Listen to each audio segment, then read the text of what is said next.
Romanos 8, de 28 a 30.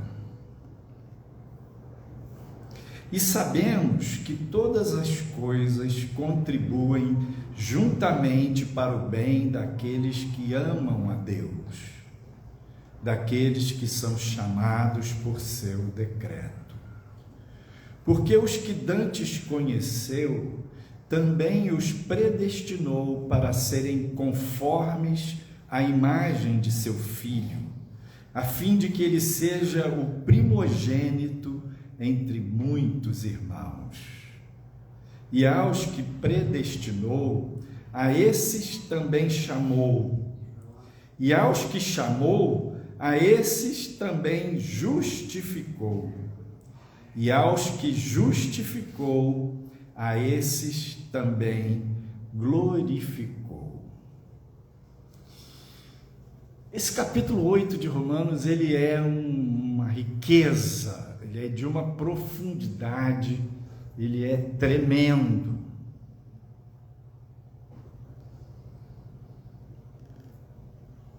E aqui, esse trecho fala da soberania de Deus, fala da onisciência de Deus. Por exemplo, esse verso 28, sabemos que todas as coisas contribuem juntamente para o bem daqueles que amam a Deus. Como assim, pastor?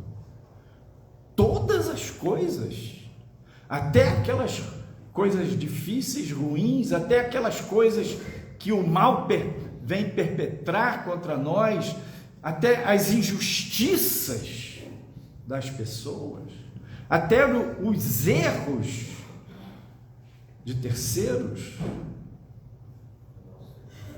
até. Não que Deus promova todas essas coisas erradas, que Deus banque isso. Deus deu autonomia para o homem, e o homem age, e muitas vezes toma ações injustas, e aquilo atravessa o seu caminho, atropela você.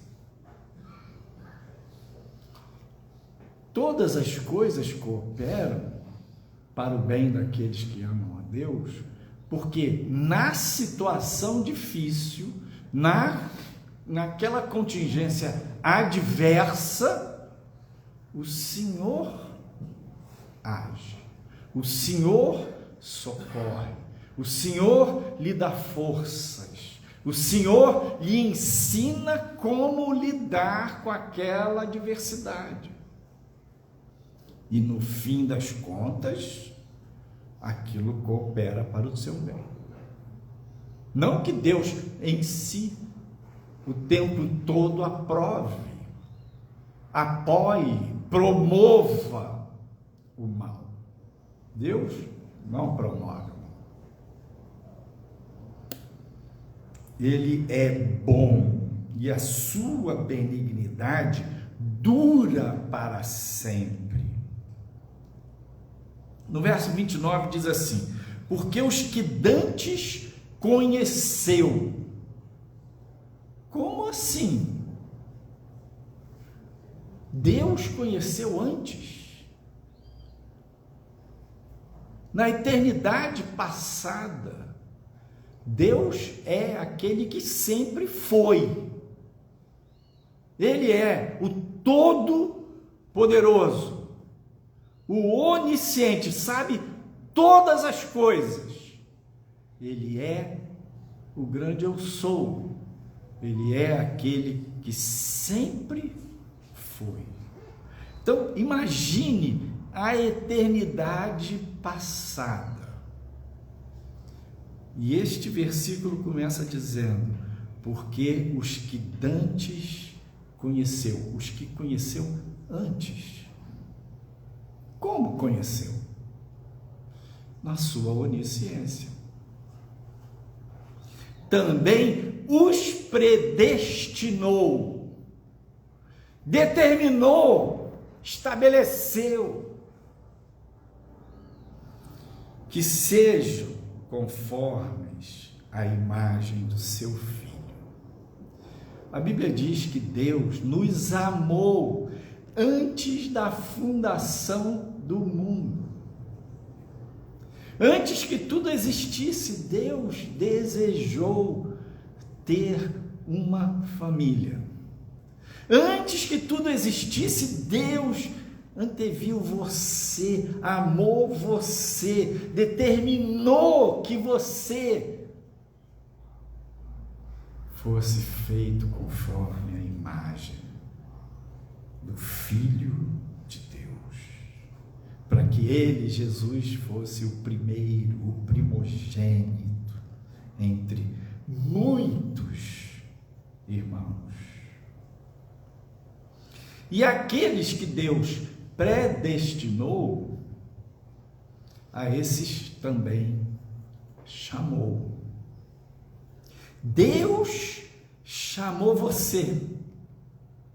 Deus encontrou você no caminho, no seu caminho. Não foi você que encontrou o Senhor, foi Ele que veio até você e lhe encontrou, e lhe pegou no colo, e lhe deu a mão. E Ele chamou você para lhe perdoar, para lhe dar a salvação, a vida eterna, para lhe dar um novo coração. Eu estava meditando naquela música, dá-me um novo coração conforme o teu. Pensei um pouquinho assim, teologicamente, aquela música não é errada, mas o Senhor já deu para nós um novo coração. Ele já deu para você que crê em Jesus um novo nascimento, uma nova natureza conforme a natureza do seu Filho. Ele já lhe deu.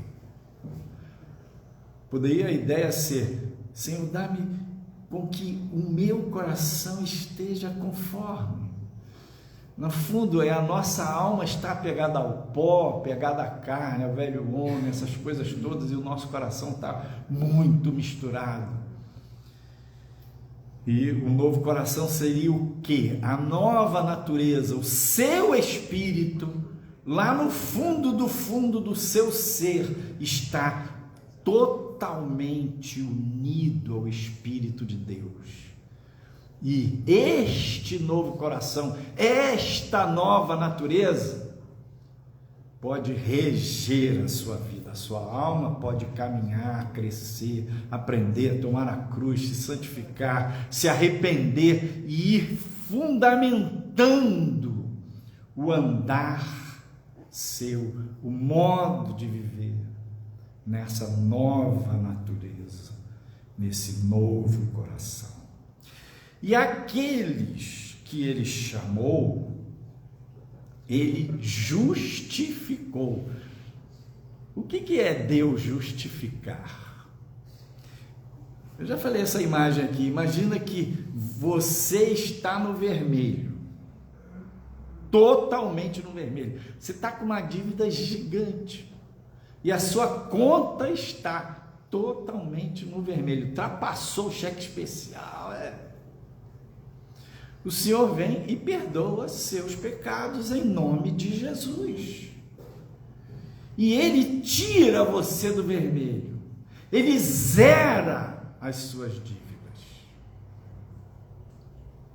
Agora, Ele justificar você é Ele colocar você no azul sublime, no azul perfeito, no azul da justiça de Cristo. É Ele vestir você com o manto, aquele manto de alto a baixo, aquele manto sem costura, aquele linho fino, puro, aquela veste branca de Jesus. Ele vem e veste você com essa roupagem da justiça. E Deus olha para você e diz: essa minha filha, este meu filho é justo. Isso é, justificou. Justificou, pastor, mas eu não mereço. É verdade, eu também não. Salvou, mas eu não mereço. Também não. E aqueles que ele predestinou, chamou, justificou, ele também glorificou. Isso é maravilhoso, porque Paulo fala no verbo passado todas essas expressões, né? Chamou, justificou, predestinou, chamou, justificou e glorificou. É porque aquilo que ainda vai acontecer já é na dimensão eterna, no coração de Deus. O Senhor já vê você glorificado. A glorificação em nós vai acontecer no futuro ainda. Quando Jesus voltar e nós formos transformados, ou se tivermos morrido quando Jesus voltar e nós estivermos ressuscitados, subiremos ao céu e seremos glorificados, seremos revestidos com a beleza. É mais, muito, muito, muito mais do que ser justificado. Ser justificado é ser tornado justo aos olhos de Deus. Ser glorificado é receber o resplendor da glória do Filho de Deus à nossa volta. Todo aquele que invoca o nome do Senhor será salvo. Todo aquele que declara que Jesus é o Filho de Deus e se arrepende dos seus pecados e crê que Ele morreu por seus pecados e que o Pai o ressuscitou, é salvo. Tem seus pecados perdoados.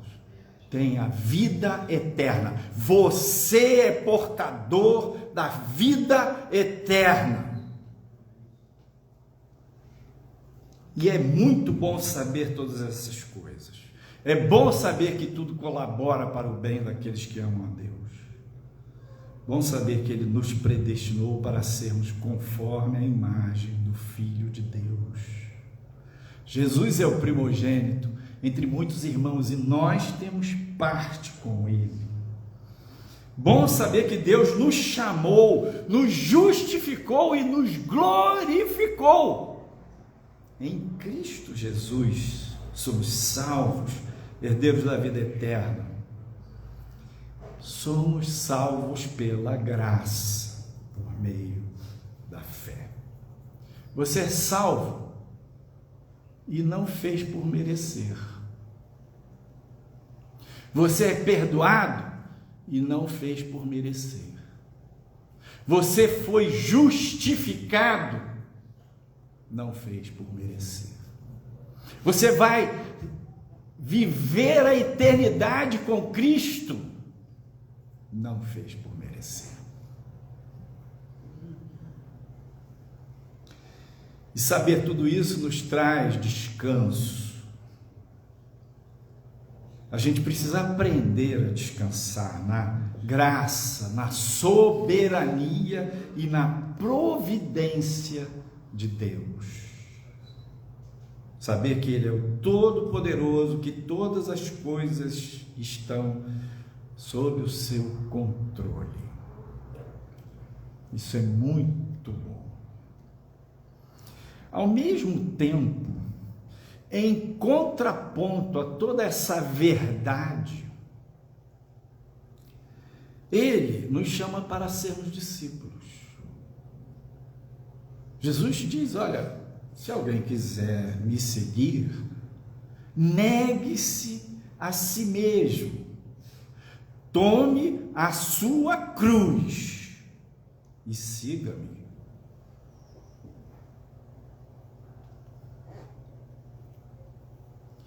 E Jesus ensina claramente, sem nenhuma sombra de dúvida, que tudo aquilo que nós fizermos como discípulos dele,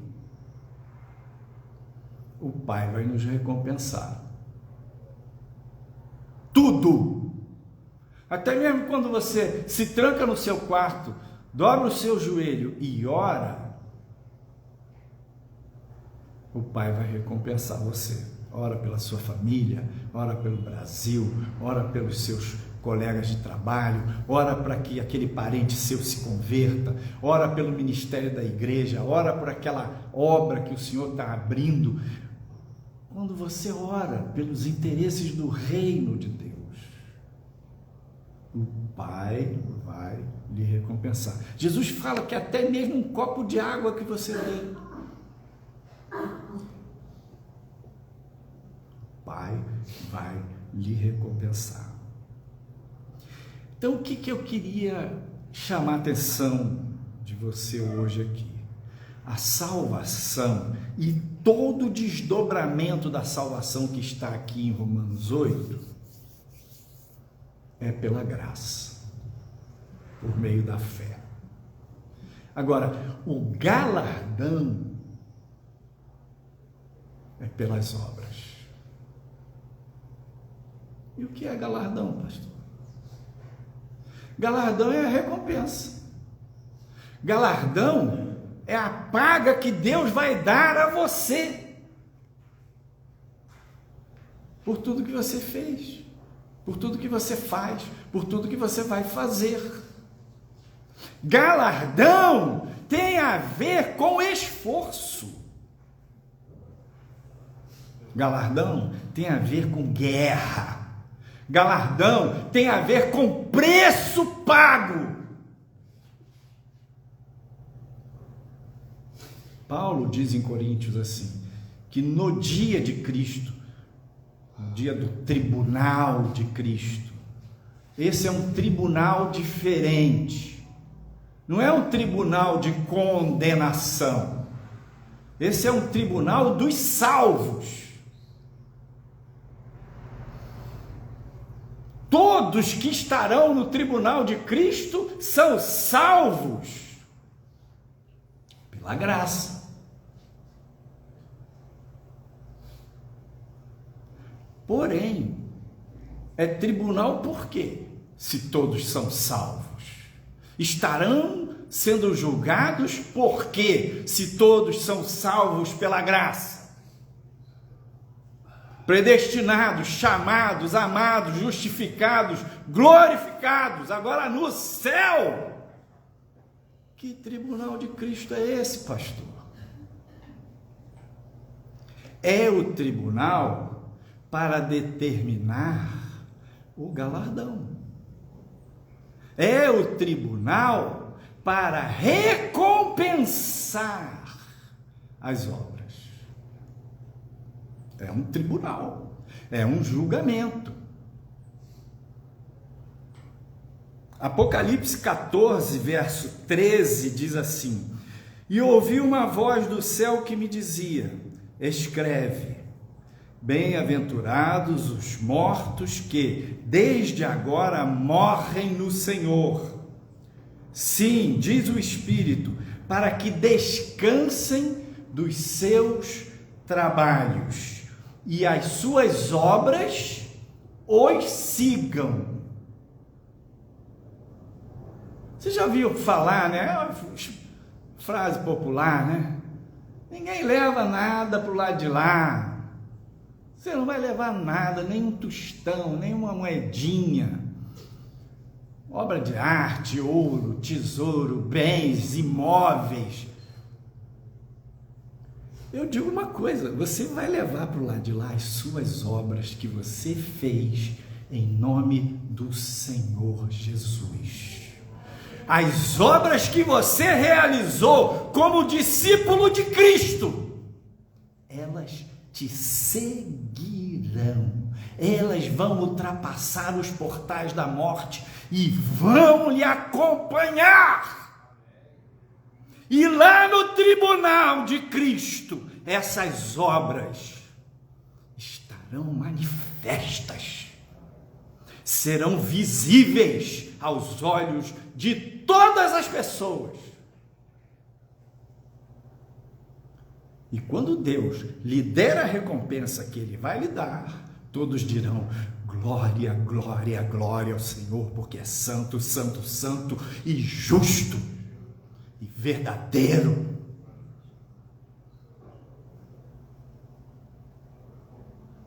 Então, amados, a salvação é pela graça. E você não teve que fazer nenhum esforço para alcançá-la. Graças a Deus. Porque por mais que você, eu, todos nós nos esforçássemos, nunca alcançaríamos, nunca pagaríamos o preço suficiente. Agora, o caminho é estreito. Tomar a sua cruz envolve preço. Servir ao Senhor envolve oposição, porque o diabo não quer te dar mole, deixar você fazer a obra de Deus assim, vai abrir seus caminhos. Que nada, ele vai se opor, como se opõe a Deus, se opõe a todos os que servem a Deus. E você enfrenta aquela pressão, mas você prega o Evangelho. E você enfrenta aquela pressão, mas você vai na casa do Senhor. Você se reúne com os seus irmãos para orar. Você tem pouco, mas você pega o seu pouco e você divide. E você investe no reino.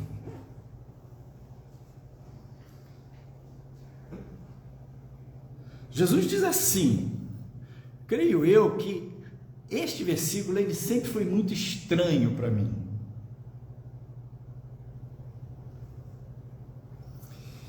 Mas hoje eu entendo nesta direção.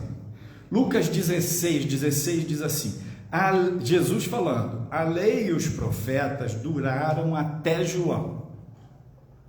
Desde então é anunciado o reino de Deus. E todo homem emprega força para entrar nele. Mateus 11:12 diz, desde os dias de João Batista até agora, o reino dos céus é tomado por esforço, e os que se esforçam se apoderam dele. Está falando do reino, não está falando da salvação. E falando que o reino se apodera pela força, pelo esforço, pelo preço. Josué capítulo 1, versos 6 e 7. Esforça-te e tem bom ânimo, porque tu farás a este povo herdar a terra que jurei a seus pais lhes daria. Então somente esforça-te e tem muito bom ânimo, para teres o cuidado de fazer conforme toda a lei que o meu servo Moisés te ordenou. Dela não te desvies, nem para a direita, nem para a esquerda, para que prudentemente te conduzas por onde quer que andares. Deus estava falando para Josué que ele teria que se esforçar, que ele teria que batalhar, ele teria que guerrear. Embora o milagre o Senhor iria fazer, como fez, abrindo o Rio Jordão, suspendendo as águas do Jordão, e o povo passou a pé. Mas eles tiveram que guerrear contra os povos de Canaã. Então, essa imagem do rio suspenso, a arca e os sacerdotes com a arca no meio do rio, fala da salvação, é pura graça. A arca é Cristo, é Deus entre nós, é o Cordeiro de Deus. A arca é a glória de Deus trazida à terra. Jesus, Filho do homem, ele é quem salva. Agora, você entrou em Canaã, você é salvo, esforça-te. Esforça-te. E Deus dizia: eu serei contigo. A minha graça vai permanecer com você enquanto você se esforça.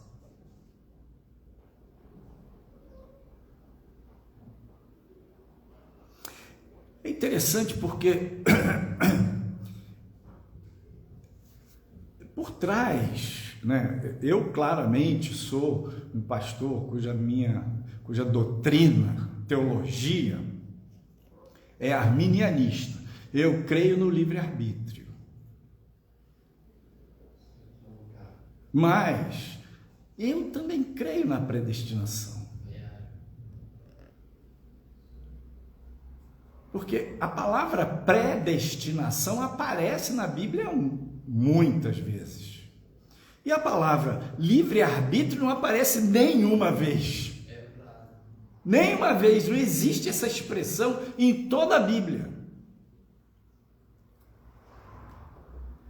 E qual é o meu entendimento? Se eu creio no arminianismo, que é no livre-arbítrio, a doutrina que sustenta que o livre-arbítrio existe, como é que eu posso crer no calvinismo, a doutrina que sustenta que a predestinação é que vale, que estamos predestinados desde a eternidade e não tem nada a ver com a nossa escolha?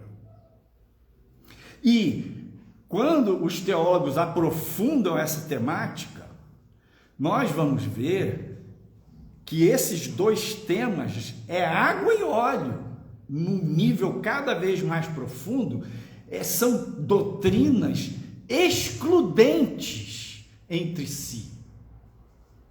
Se você abraça a predestinação, com o tempo você exclui o livre-arbítrio.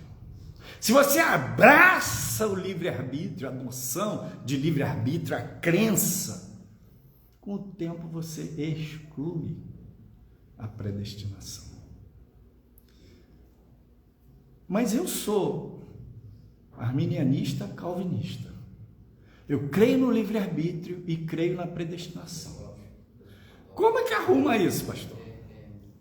Pensa que predestinação é algo da mente de Deus, o eterno, aquele que antes que tudo existisse eu sou, que era, que é, que há de vir, aquele que sabe todas as coisas. Isso é na mente dele, que não está preso a tempo, espaço, terceira dimensão.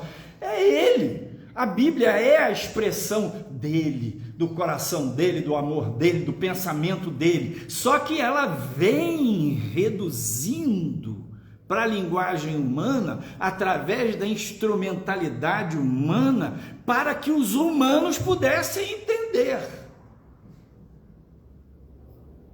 A Bíblia é a palavra de Deus. E a palavra de Deus revela o pensamento e o coração de Deus, revela um pinguinho da mente de Deus.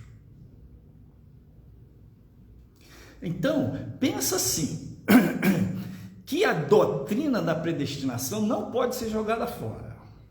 Não pode ser jogada fora. Porque está na Bíblia. Se você crê na Bíblia. Mas ela é uma doutrina da mente de Deus, do Eterno, do Altíssimo. Coisa lá dele. E para nós, o que a Bíblia ensina? Você escolhe, você é responsável por suas escolhas, pelas consequências boas ou ruins das suas escolhas, por aquilo que você semeia, você vai colher. Você é responsável não por sua salvação, é graça pura, mas você é responsável pelo seu galardão. As obras que vão te seguir, que obras são? Quanto você malhou na academia? Quanto você se elogiou ao longo da vida? Quanto dinheiro você ganhou? Quais os seus diplomas? Que obras que vão te seguir? Aquelas que você fizer como discípulo de Cristo, como servo do Senhor. Aquele preço que você pagou para tomar a sua cruz, negar a si mesmo, seguir ao Senhor, para servir a Deus, para abençoar o próximo, para levar a palavra de Deus, para expandir o reino de Deus, para fazer a obra do Senhor. Essas vão seguir você. Então, o tema da predestinação não pode ser jogado fora, mas ele não pode ser o epicentro da nossa vida, porque atrapalha, porque é algo da mente de Deus. Então, imagina a mente de Deus, a eternidade lá em cima. Eu confio, eu creio em Deus, na perfeição dele, mas ele me fez realmente imagem e semelhança dele. Como é que eu sou imagem e semelhança? Vários aspectos, vários mistérios, mas o essencial que eu acredito é: Deus é autodeterminado e autoconsciente. Ele sabe que ele é ele e ele diz: eu sou. Ele não é energia, é pessoa. E ele é autodeterminado, ele tem vontade, ele tem intenção, ele tem propósito, ele gosta, ele ama intencionalmente. Ele tem um propósito para a sua vida. Autoconsciência e autodeterminação. Somos semelhantes a ele. Nós não fomos programados como uma máquina, um computador, um programa pré-estabelecido. Não. Nós somos agentes da nossa história. Claro, na soberania dele, na sabedoria dele, no poder dele infinito, ele faz com que tudo colabore para o nosso bem. Mas a gente escolhe.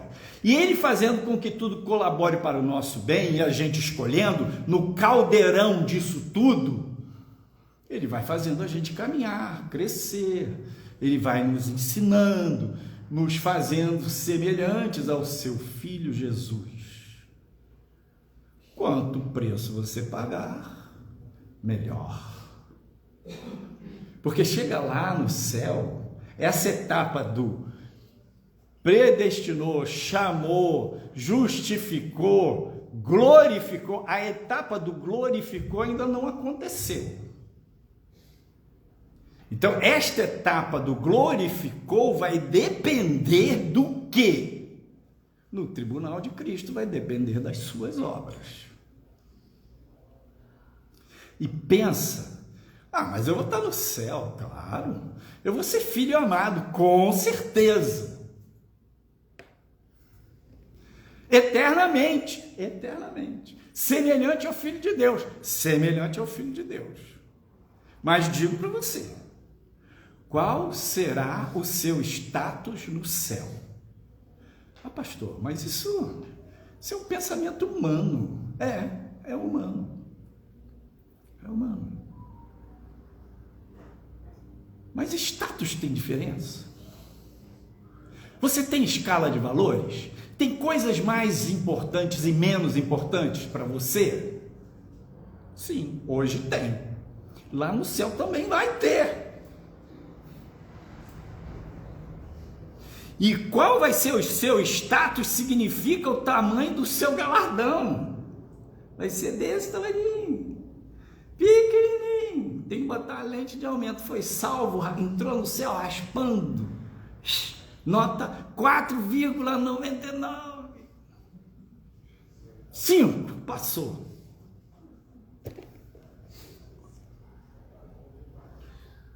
Paulo, lá em Coríntios, ele diz que a obra de cada um será aprovada no tribunal de Cristo.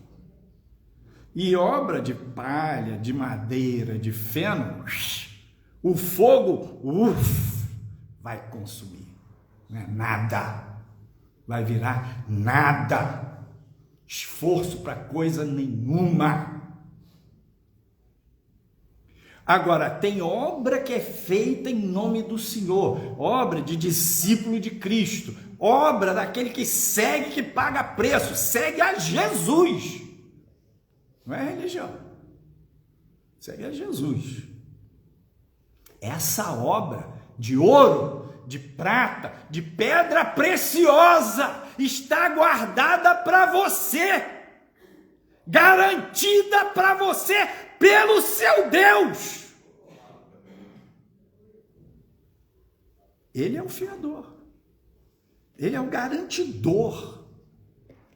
E quando chegar lá, suas obras seguirão, estarão na sua coroa. A ideia da coroa é um negocinho a mais na minha coroa mesmo. Não é isso não, meu filho. Qual vai ser o esplendor da tua coroa? Qual vai ser o seu status no céu?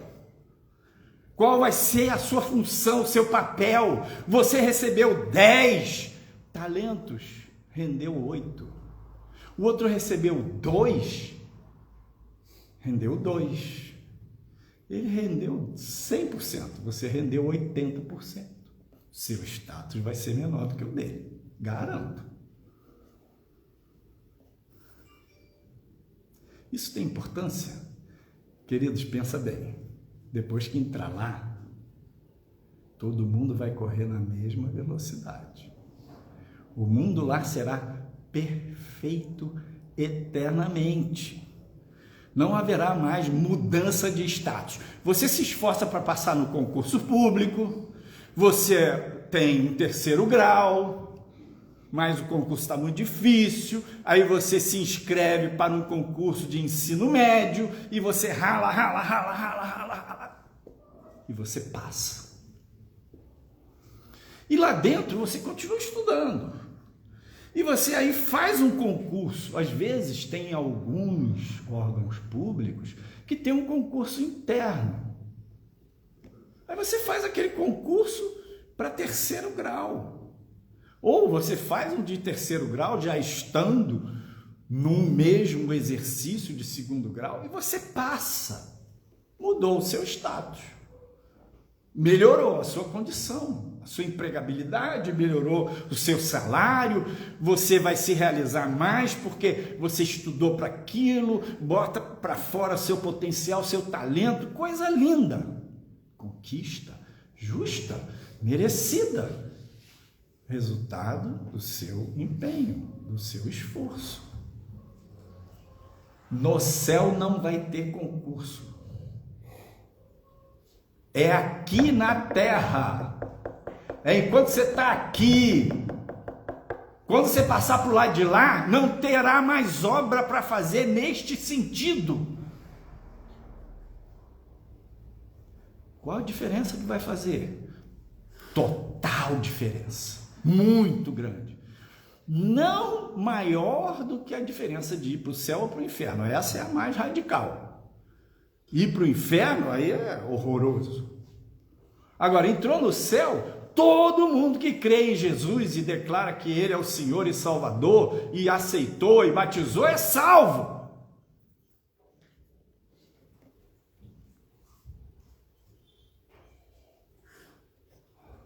Então,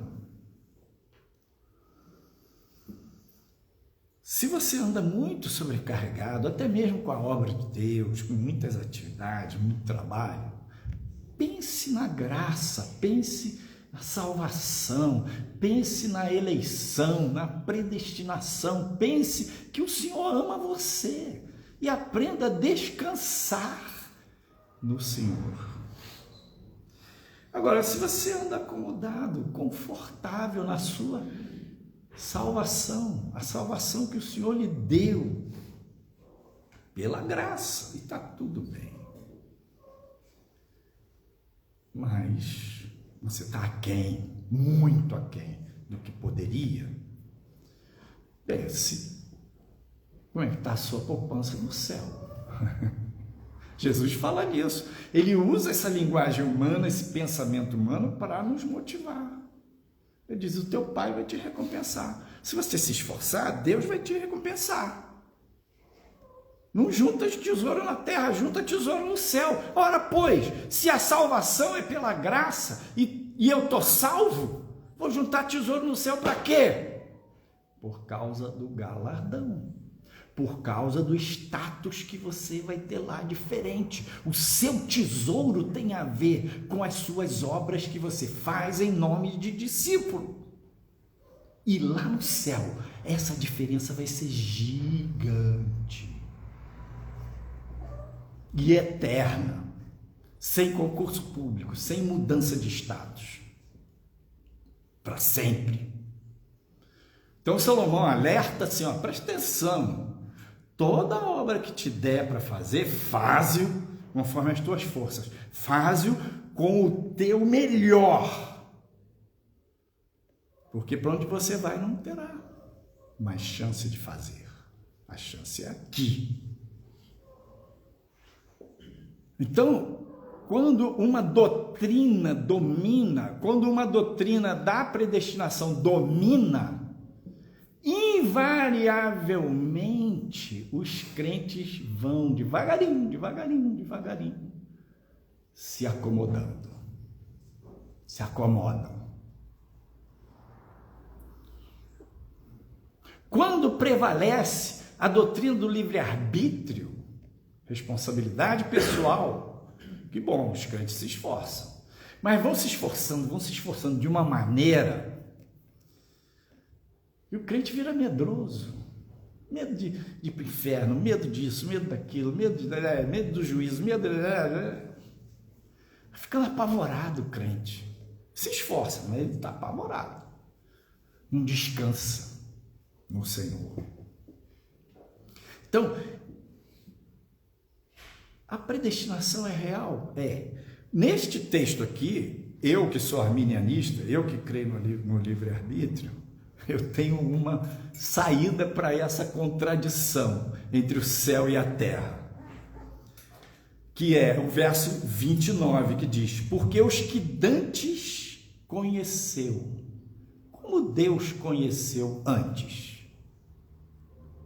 Antes que tudo existisse, eu sou. Antes que tudo existisse, Ele nos amou. Então, Ele nos conheceu. Na sua presciência, nos predestinou. E nos deu livre-arbítrio. Então, Ele não predeterminou que fôssemos como filho de Deus, salvos eternamente. Antes que tudo existisse, Ele nos conheceu, nos viu, nos amou, nos desejou, falou, aquele filho, aquela filha vai me escolher. Ah, que beleza!